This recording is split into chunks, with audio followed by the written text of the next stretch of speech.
o farmacêutico presente. É outra aberração. Nós sabemos que isso pode dar prisão. E dessas prisões, algumas farmacêuticas foram presas, que posteriormente foram ao conselho e choraram contando o drama delas, foram com o dedo em riste da Polícia Federal, dizendo que era narcotraficante, por conta de medicamentos controlados que não foram encaminhados e encaixados certamente dentro do estoque. Nós temos aqui, por exemplo, a armazenagem inadequada. Essa armazenagem inadequada foi num posto público. Olha bem, nós temos ali uma madeira, está cheia de fungos, a parte de trás da parede tem problemas de água, de infiltração, nós temos caixas no chão, e isso aí é o local almoxarifado desses medicamentos. Nós temos aqui medicamentos julgados ao léu, caixa rasgada, e num local que, se vocês olharem a parede direitinho, ela está apresentando também infiltração. Esse medicamento é dado ao público. Isso aí também vem a ser um absurdo. Todas essas notificações de fotografias que foram feitas, nós encaminhamos os processos para a Visa, para o Ministério Público. Estamos esperando uma resposta mais decisiva, certo? Aí está a fotografia desse local que nós tiramos. Pronto atendimento médico, 24 horas. Hospital e farmacêuticos. Olha bem, farmácia hospitalar tem que ter farmacêutico. Aí vem o Supremo Tribunal de Justiça, que é um dos órgãos máximos da Justiça do Brasil, e afirma que o hospital de pequeno porte, isto é, abaixo de 50 leitos, não possui necessidade de farmacêutico. Aí eu pergunto o seguinte: qual a diferença de um doente que está no hospital de 49 leitos para um de 51 leitos? O de 51 tem que estar com as normas todas certas, tem que ter farmacêutico controlando a saída do medicamento da farmácia hospitalar, e no outro de 49 não tem necessidade. Qualquer pessoa pode entregar o medicamento, faz essa sequência sem estar com aquela responsabilidade ética que tem que ter. Então eu acho o seguinte: essa colocação do Supremo Tribunal de Justiça é uma coisa para a gente pensar e tentar resolver da melhor forma possível. Para mim, doente em 5 leitos, 10 leitos, 50 leitos, é o mesmo doente que está no hospital acima de 51 leitos. Isso aqui também pode gerar discussões interessantes. Receituário médico.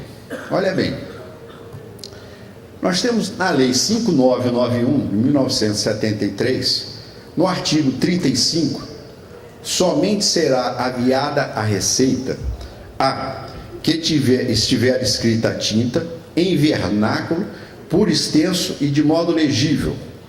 Possivelmente esses médicos que estão chegando de fora vão ter que aprender a escrever em português. Em vernáculo, por extenso e de modo legível, observado a nomenclatura e o sistema de pesos e medidas oficiais. Obviamente, uma receita hoje em dia, com a nova tecnologia, nós sabemos que a maioria dos médicos se adequou ao sistema, tem computador, a receita sai bonitinha, escrita, jato de tinta, sabe Deus que impressão que sai, mas perfeita, você tem condição de ler. Em compensação, aqueles que estão no local, que não tem o computador, centenas de pessoas lá fora esperando pelo atendimento, e a necessidade de uma determinada urgência para poder atender todo mundo, ocasiona o seguinte: que desgrama está escrito ali?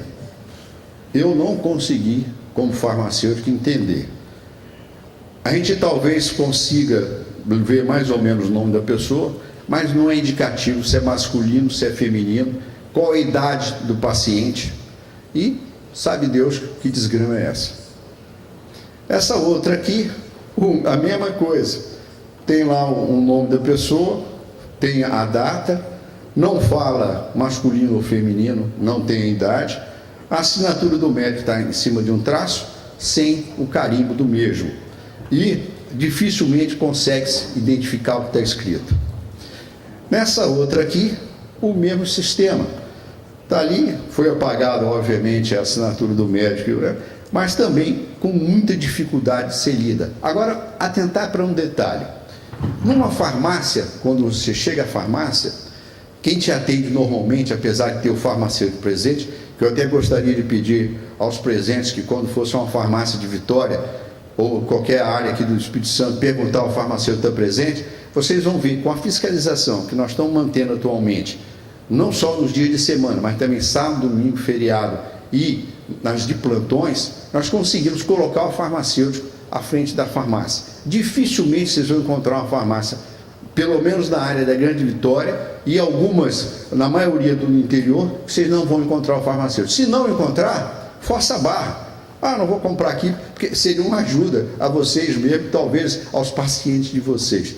A farmácia tem que ter o farmacêutico presente pela responsabilidade da entrega, não só da entrega, mas também de algumas explicações cabíveis, tendo em vista o medicamento. Então, nesse caso aqui, olha bem, nós temos uma farmácia, vários balconistas. O balconista tem um salário, mas sobre esse salário, ele ganha comissão de vendas. Então, chega uma receita desse tipo lá, ele obviamente vai identificar o produto e vai entregar ao paciente, sabe Deus se está correto ou não. O que ele quer é vender, está escrito, deve ser isso, toma meu filho, que Deus te ajude. Aqui, por exemplo, nós temos outra, essa aqui então foi muito interessante, porque ali está escrito assim, uso anal. Mas quando a pessoa lê lá embaixo, dá 5 ml de 8 em 8 horas. Quem vai dar 5 ml no ânus de 8 em 8 horas? Então, por eliminação, aquele U deve ser R. Então, uso oral. Mas que medicamento é aquele? Aí o balconista pode ler e falar assim, isso aqui é Proctil, está usando anal, dá um supositório para o cara que não tem nada a ver. Quer dizer, o sistema que foi colocado na requisição foi péssimo.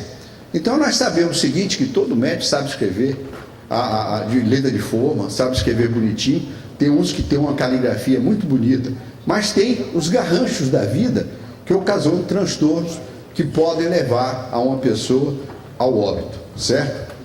Aqui na parte final nós temos ali, protesto dos médicos. Como você consegue ler as faixas de cartaz? Aí põe, eu sou farmacêutico. Mas nós sabemos o seguinte, que nem todo farmacêutico consegue identificar algumas falas. Então, isso vocês podem levar como uma consideração para possíveis receitas no futuro. E os problemas que nós temos ao longo de toda essa cadeia de medicamentos que vem a ser a obrigatoriedade de ter um farmacêutico, farmácia hospitalar, ter um farmacêutico em farmácias, em drogarias, em outras atividades que lhe compete, eu acho que tem um dos problemas que eu inclusive falei, foi que nós, numa dessas prefeituras municipais, nós fizemos a fiscalização, nós encontramos várias unidades de medicamentos, inclusive com medicamentos controlados, sem antibióticos, sem farmacêutico. Nós autuamos e multamos essa prefeitura. Obviamente ela levou o fato para a justiça. E o juiz, que nós sabemos que o juiz, ele tem a alternativa e o direito de fazer o teste final, a fala final. E ele resolveu o seguinte, informar que o conselho não poderia fiscalizar a prefeitura, que deixasse para lá, fez uma suspensão, obviamente dentro de uma série de itens que dava até a impressão que nós estávamos errados. Puxa, não tem farmacêutico, então essa farmácia está certíssima pelo que ele falou aqui. Mas acontece o seguinte, isso pode gerar nessas unidades que tem remédios tipo antibióticos e remédios controlados, problemas extremamente sérios que poderão levar, obviamente, o paciente ao óbito. Eu vou agradecer aos senhores por terem me escutado e agradecer ao Congresso, principalmente à doutora Cleni, pelo convite, e estou à disposição para qualquer eventual pergunta. Muito obrigado.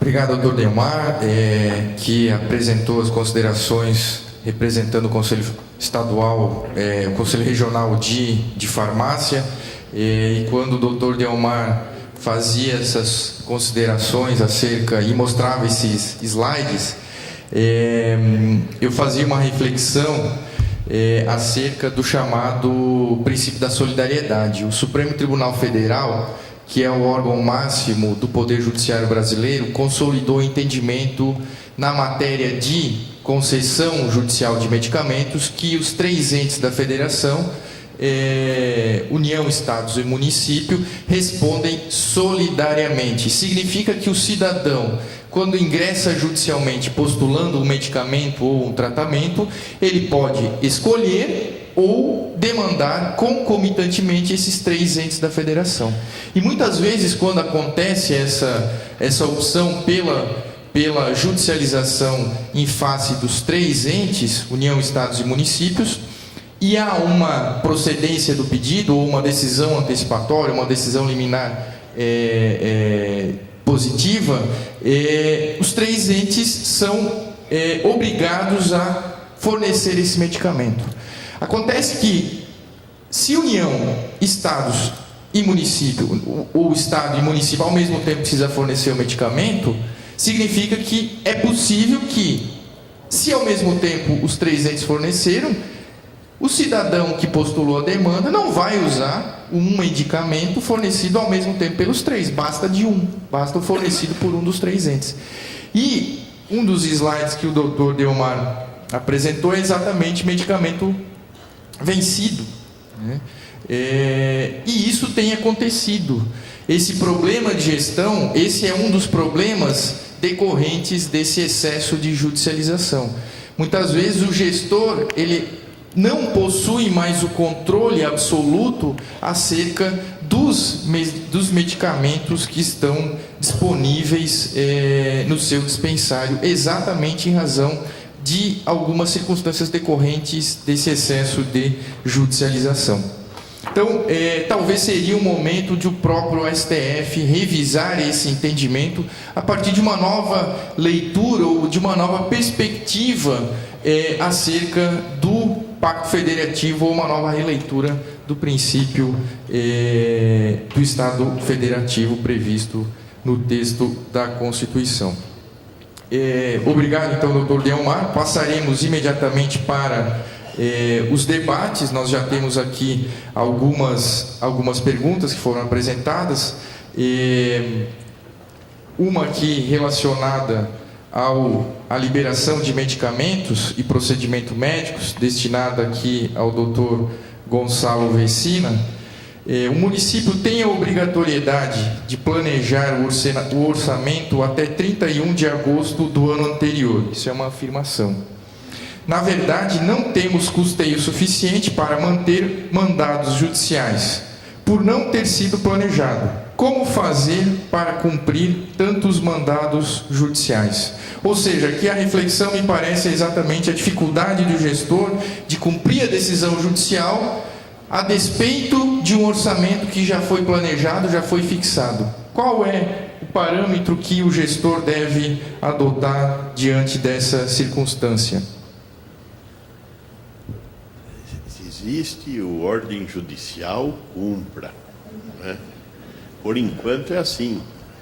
Você pode discutir, mas você tem um período muito curto para discutir. Muitas dessas decisões são decisões liminares que têm que ser cumpridas de imediato. Então, aí é a capacidade do gestor municipal, estadual, através do seu órgão jurídico, estabelecer um diálogo com a esfera jurídica. O juiz não é uma pessoa inatingível. Ele pode ser mais difícil de tratar, às vezes, como nós também somos mais difíceis de tratar, às vezes. Mas eu acho que tem que se estabelecer entre o gestor municipal e a justiça uma tentativa de ter um diálogo. É lógico que isso às vezes é difícil. São Paulo, por exemplo, é uma cidade que é grande demais e tem muitas autoridades judiciárias em diferentes pontos. É difícil estabelecer uma forma de relacionamento, mas é possível. Eu acho que nós temos que construir um espaço de diálogo e nesse espaço de diálogo buscar usar o conhecimento das duas áreas, o conhecimento jurídico e o conhecimento epidemiológico. Não tem outra saída. E apesar da importância da questão do orçamento, porque o orçamento também se transforma numa lei. Essas coisas nós temos ainda um caminho a percorrer em relação aqui ao entendimento do judiciário sobre a lei orçamentária versus as questões relativas ao direito e às urgências, né? Mas é uma pergunta que cabe, mas não tem resposta que preste.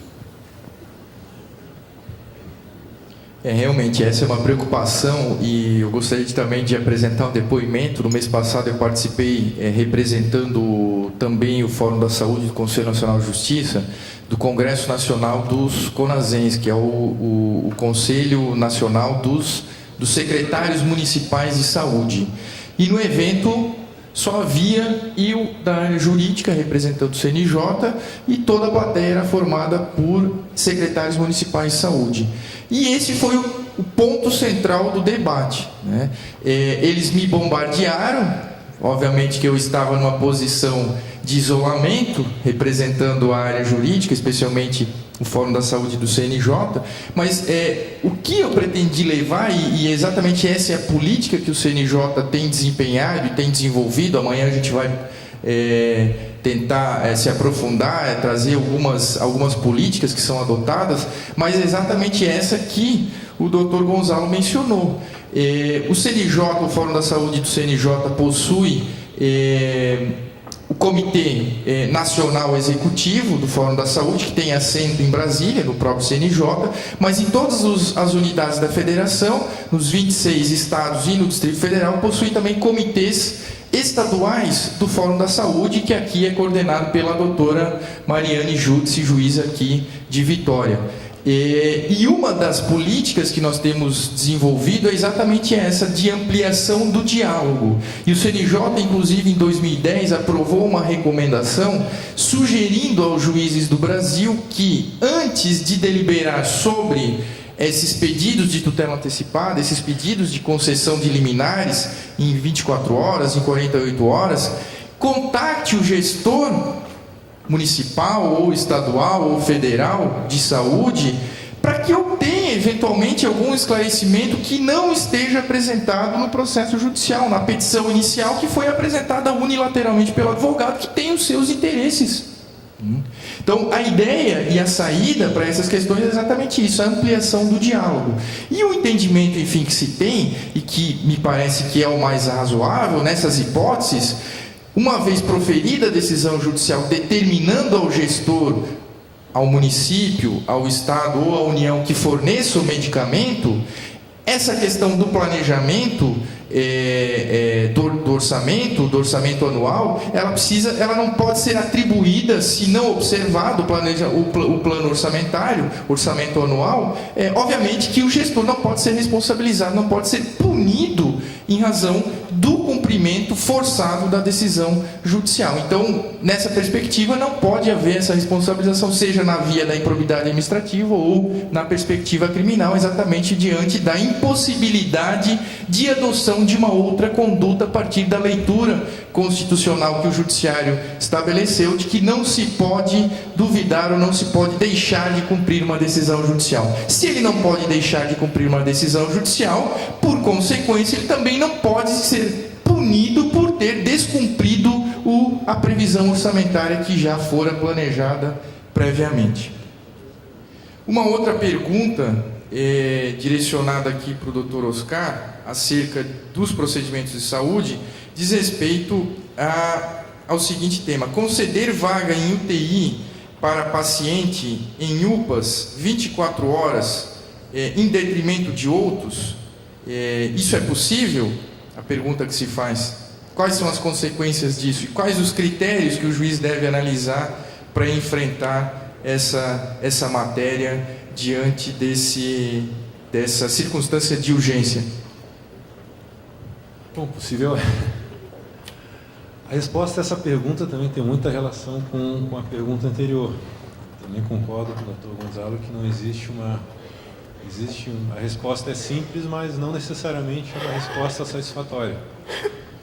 E envolve outro problema também, que eu iria tratar na minha apresentação e não deu tempo, que além de a gente influenciar e afetar o orçamento de municípios, estados e União, nós afetamos o cumprimento da lei de responsabilidade fiscal. Será que o fato de, para cumprir decisões judiciais que determinam tratamentos médicos que levem à extrapolação dos limites da lei de responsabilidade fiscal, quem poderá ser responsabilizado por isso? O gestor público ou o juiz? Ou nenhum dos dois? Isso a gente acaba legitimando o descumprimento da lei de responsabilidade fiscal. Também não se verifica, nessa análise de pedidos de urgência, as consequências que isso vai levar ao orçamento do ente público e ao cumprimento da lei de responsabilidade fiscal. E relacionado com esse tema da vaga em hospital, também hoje à tarde vai ser falado o tema, a partir das 4 horas, se não me engano, de políticas públicas de transplante. Também tem os pedidos chamados, entre aspas, fura-fila, né, de transplantes. Será que os juízes podem escolher quem vai ser priorizado? A pessoa que estava em 10º lugar na fila, será que ela pode passar a ser primeiro por uma ordem judicial, passando na frente de todas as outras? Isso também acontece na reserva de leitos em hospitais públicos, né? Uma transferência da escolha trágica que deveria ser do gestor local acaba indo para o judiciário. E nós temos a obrigação de cumprir aí mais uma questão de hierarquia, né? Se a Constituição determina que a pessoa tem direito à saúde, se ela vai